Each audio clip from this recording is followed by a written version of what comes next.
My name is Matthew Walker. I am a professor of neuroscience and psychology at the University of California, Berkeley, and I am the author of the book, Why We Sleep. We certainly know that a lack of sleep will actually prevent your brain from being able to initially make new memories.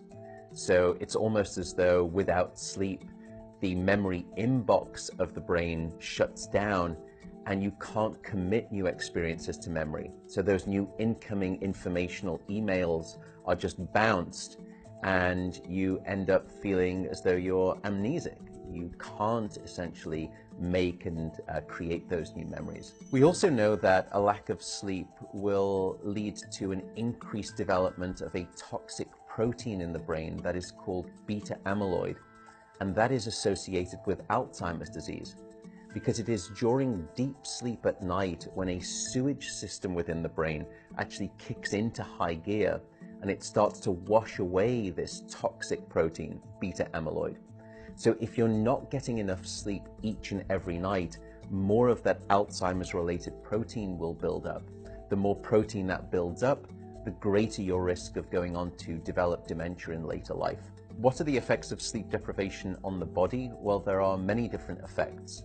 Firstly, we know that sleep deprivation affects the reproductive system.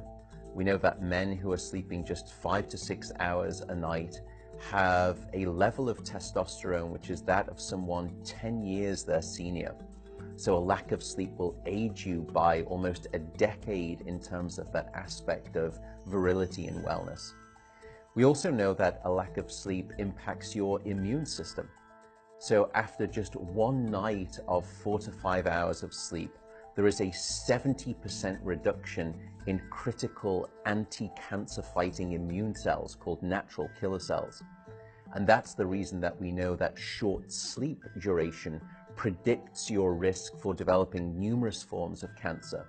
And that list currently includes cancer of the bowel, cancer of the prostate, as well as cancer of the breast. In fact, the link between a lack of sleep and cancer is now so strong that recently the World Health Organization decided to classify any form of nighttime shift work as a probable carcinogen.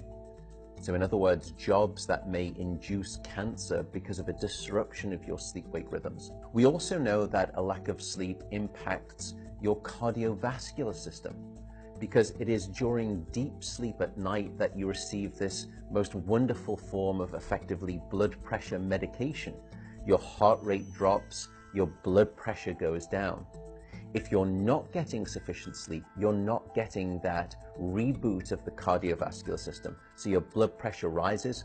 You have, if you're getting 6 hours of sleep or less, a 200% increased risk of having a fatal heart attack or a stroke in your lifetime. There is a global experiment that is performed on 1.6 billion people twice a year, and it's called daylight savings time.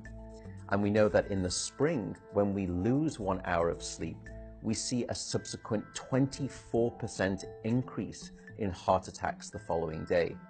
Another question perhaps is, what is the recycle rate of a human being? How long can we actually last without sleep before we start to see declines in your brain function or even impairments within your body? And the answer seems to be about 16 hours of wakefulness. Once you get past 16 hours of being awake, that's when we start to see mental deterioration and physiological deterioration in the body. We know that after you've been awake for 19 or 20 hours, your mental capacity is so impaired that you would be as deficient as someone who is legally drunk behind the wheel of a car. So if you were to ask me what is the recycle rate of a human being, it does seem to be about 16 hours, and we need about 8 hours of sleep to repair the damage of wakefulness. Wakefulness essentially is low-level brain damage.